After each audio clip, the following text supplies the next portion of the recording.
Armored vehicles patrol the land, while helicopters hover and monitor from above. Armed men and women move in synchronization, a quite familiar scenario in a land located on the Horn of Africa with a people that had known anything but peace up to 2007, the same year the African mission in Somalia, AMISOM, set foot here. Its mission: to fight the Al-Shabaab. AMISOM is divided into three components, which are the military component, the police component, as well as the civilian component. As our troops fight Al-Shabaab, as our police enforce law and order, or help to enforce law and order, we as civilians work with the Somalis and with the government to help them build a narrative that is conducive to peace and stability, a narrative that is all-encompassing, a narrative that advocates for inclusive politics, fair share of power and resources, a narrative that pushes the government to be present where the people are. Somalia is divided into 6 sectors which are commanded by over 19,000 troops drawn from different African countries. The troop contributing countries are Burundi, Djibouti, Ethiopia, Kenya and Uganda, while the police are drawn from Ghana, Kenya, Nigeria, Sierra Leone, Uganda and Zambia. Ugandan troops are deployed in Sector 1, which comprises the regions of Banadir and Lower Shabelle. Kenyan forces are responsible for Sector 2, comprising Lower and Middle Juba. Sector 3, comprising Bay and Bakul, as well as Gedo, comes under Ethiopian command.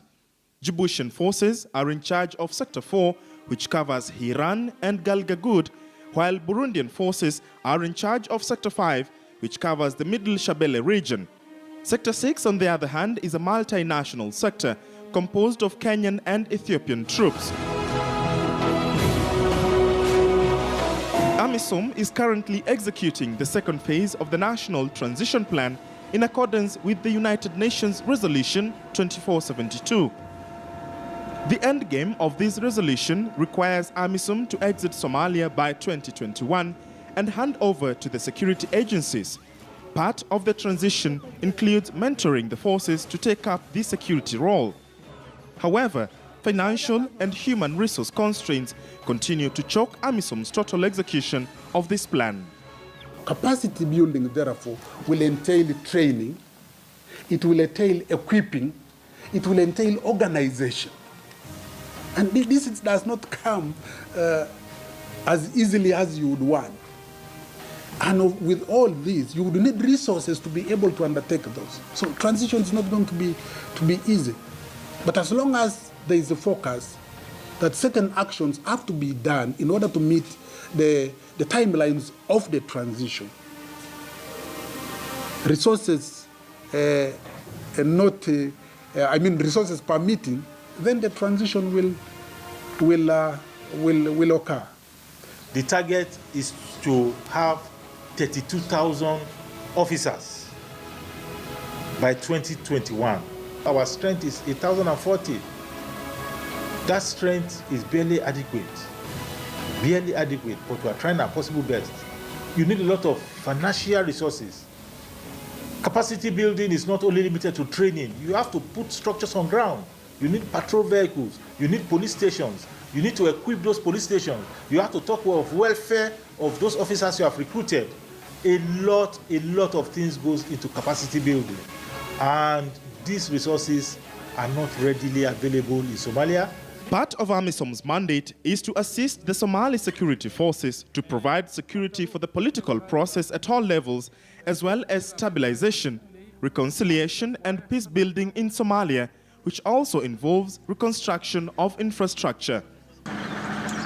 Today, the Kenyan contingent is here to launch one of the key roads.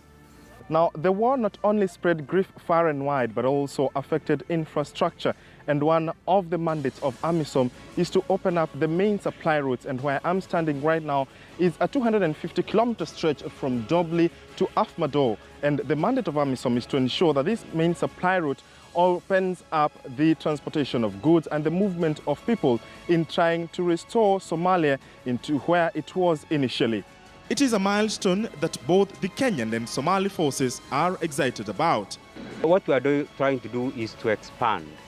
We are trying to expand and create diversions on those areas where Al-Shabaab has been laying IEDs. It also gives us room for maneuver when we are decreasing Al-Shabaab. It creates ease of movement for our troops on combat operations and also administrative movements. And finally, it helps us to ensure that we fulfill the UN mandate. It is very critical that we stick to our mandate here in Somalia. Anasema hii si project ya kwanza ambayo AMISOM imesaidia kwa hii watu wa Jubaland. Anasema kwa hii town ilitengenezwa barabara, ilisaidia mambo ya afya sana. Anasema hata sasa bado wao kama watu wa Jubaland wanasaidiana na watu wa AMISOM na watu wa Kenya kutengeneza hii barabara na vile watasaidia kufanya kazi pamoja kila wakati. On part 2 tomorrow, we give you a preview of how the Kenya Defence Forces are manning Sector 2 miles away from home.